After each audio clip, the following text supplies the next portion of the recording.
All right, so we're going to move on here to 7.2, the number E.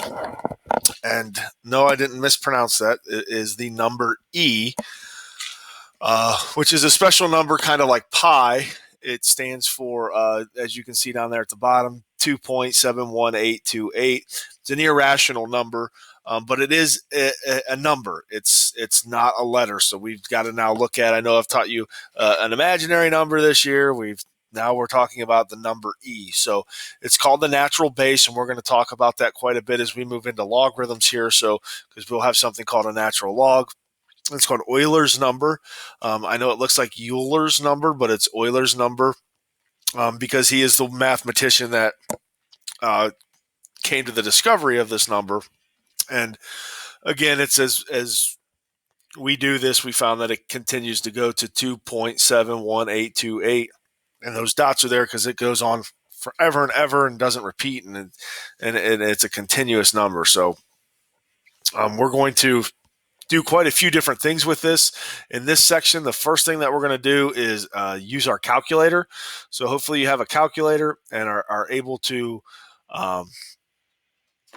use the calculator here. And it's really simple here. You just got to be able to find the button. So the button here is if you see this LN right down here, you're going to go second, and it's going to automatically bring up the E raised to a power.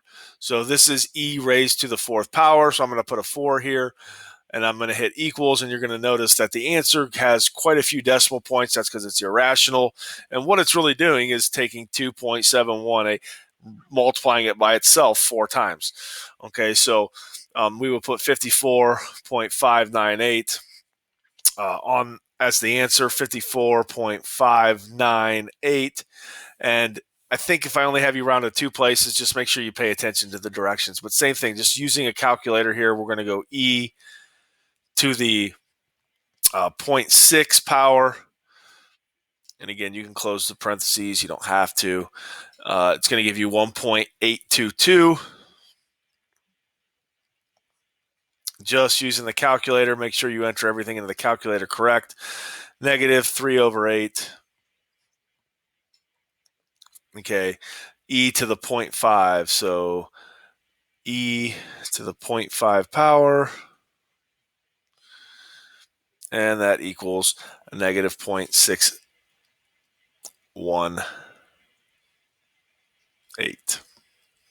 Very simple. Press some buttons in the calculator.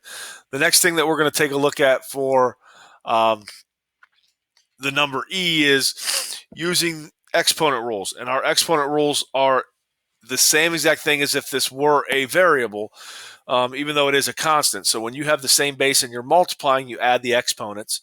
So just like if you had x to the third, x to the fourth, this would equal x to the seventh.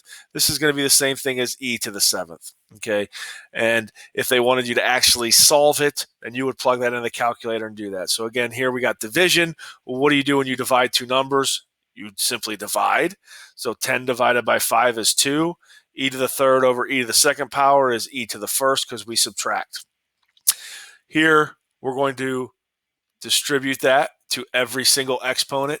Okay, so the 3 to the second power, and then e to the negative 4x all raised to the second power. This x is kind of part of this negative 4. It's part of the exponent. So we just treat that as if it's a variable at the end of it. Our exponent rules stay the same. So I've got 9e to the negative 8x power. And again, I can't have a negative exponent, so this is 9 over e to the 8x. Moving the exponent down to the bottom makes it positive. Here, following our exponent rules, we got 2 to the third, e to the 3x. So I would have 8 e to the 9x power all over 6e to the x. Again, I'm going to divide here. So the 8 and the 6 can be reduced to 4 over 3. But this right here, I'm subtracting 9x minus 1x. So that would give me e to the 8x on top, and there's no e to the x on the bottom. Next problem, I have a square root. Square root of 81 is 9. the square root of e to the 6x is e to the x, e to the x, e to the x, e to the x, e to the x, e to the x. That's what e to the 6x really means, because we would add all those together and get 6x's. So how many groups of 2 can I make? 1, 2, 3. So this is 9e to the 3x power. Again, following through on our exponent rules. This problem, same base. So I'm just going to combine like terms. All we do is add. So I've got e. I can add this 2x and this 3x, which would be 5x. And I've got this 5 and this minus 2. I'm adding 5 plus negative 2, which would be plus 3. And this would be the simplified answer to that. So you're going to have a few problems that deal with kind of some exponent rules and some problems where you're just using the calculator to start with.